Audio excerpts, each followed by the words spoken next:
Wabarakatuh. Perkenalkan, nama saya Muhammadin ya, calon guru penggerak angkatan 9. Ya. Di sini saya akan menyampaikan tentang budaya positif ya, tentang budaya positif modul terakhir, modul 1 atau di modul 1.4 ya. Budaya positif ya. Jadi apa itu budaya positif? Budaya positif itu sebetulnya sudah sering kita lakukan di sekolah ya, sudah sering dilakukan di sekolah. Jadi budaya positif itu adalah kebiasaan-kebiasaan yang dilakukan di sekolah. Dari kebiasaan itu terbentuk menjadi sebuah karakter ya. Terbentuk menjadi sebuah karakter dan akhirnya menjadi sebuah budaya ya, itulah budaya positif yang sebenarnya ya. Misalnya siswa kita ketika bertemu sama bapak ibu menyalami atau salam, itu sudah budaya positif, artinya budaya yang baik ya, ya.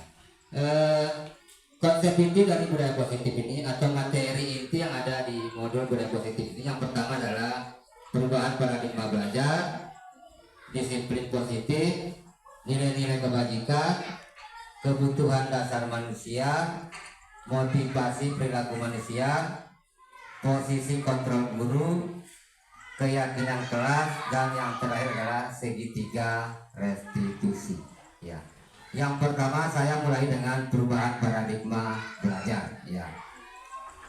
Perubahan paradigma belajar di sini, pembelajaran dengan paradigma baru merupakan pelajaran yang dirancang berdasarkan prinsip pembelajaran berdiferensiasi, sehingga para peserta didik belajar sesuai kebutuhannya berdasarkan tahap perkembangan sesuai teori psikologi modern untuk mewujudkan profil pelajar Pancasila. Ya, jadi berdiferensiasi maksudnya di sini guru dalam melakukan proses belajar mengajar perlu mengenali karakter murid ya. Jadi kenapa perlu dilakukan berdiferensiasi? Karena murid datang ke sekolah itu dengan berbagai karakter ya. Karena berbagai karakter tentu minat belajarnya berbeda ya, kesukaannya berbeda, bakat-bakatnya pun berbeda. Makanya perlu dilakukan pembelajaran diferensiasi ya. Yang kedua, miskonsepsi tentang teori kontrol ya. Ada guru mengontrol murid bahwa semua penguatan positif efektif dan bermanfaat, bahwa kritik dan membuat rasa bersalah mampu menguatkan karakter, bahwa orang dewasa berhak memaksa ya. Selanjutnya, mengubah paradigma stimulus respon ke pendekatan teori kontrol ya. Stimulus respon yang pertama realitas kebutuhan atau kebutuhan kita sama, sedangkan teori kontrol realitas atau kebutuhan kita itu berbeda. Yang kedua, semua orang melihat orang sama, sedangkan di teori kontrol setiap orang memiliki gambaran yang berbeda. Yang ketiga, kita mencoba merubah agar orang berpandangan sama dengan kita, sementara di teori kontrol kita berusaha memahami pandangan orang itu tentang dunia. Orang lain bisa mengontrol saya, di teori kontrol semua perilaku memiliki tujuan, hanya Anda yang bisa mengontrol orang lain. Pemaksaan ada pada saat rujukan, kolaborasi dan konsep menciptakan pilihan-pilihan baru. Selanjutnya adalah disiplin positif ya. Disiplin dalam arti kata yaitu mengacu pada diri yang memiliki tanggung jawab terhadap apa yang dilakukan berdasarkan nilai-nilai yang diyakini. Disiplin positif merupakan salah satu cara penerapan disiplin yang bertujuan untuk menumbuhkan kesadaran serta memberdayakan peserta didik tanpa imbalan penghargaan atau reward atau ancaman atau hukuman.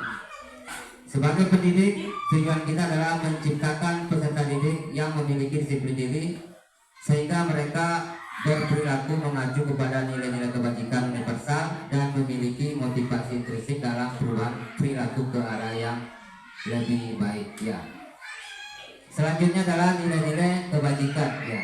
Nilai-nilai kebajikan yang diharapkan di sini adalah yang terdiri dari 6 elemen yang sebetulnya Bapak Ibu ya. 6 elemen itu ada di pelajar profil Pancasila: beriman dan bertakwa terhadap Tuhan Yang Maha Esa, bernalar kritis, bertanggung jawab, mandiri,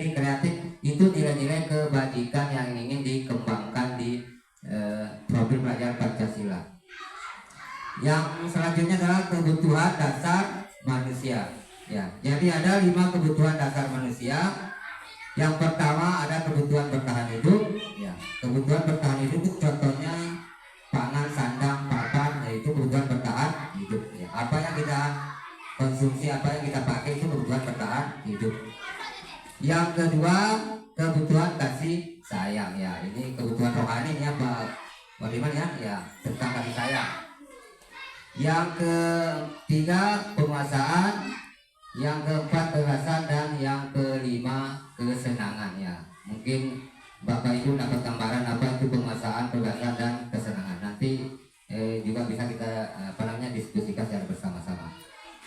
Yang selanjutnya adalah motivasi perilaku manusia. Ya, jadi manusia melakukan sesuatu tentu ada motivasi dari dalam dirinya dan ada motivasi dari luar.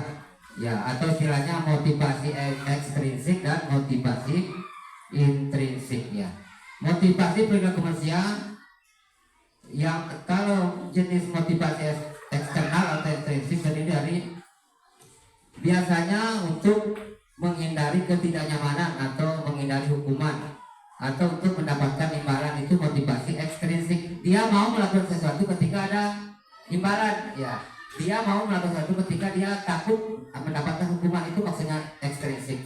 Sedangkan intrinsik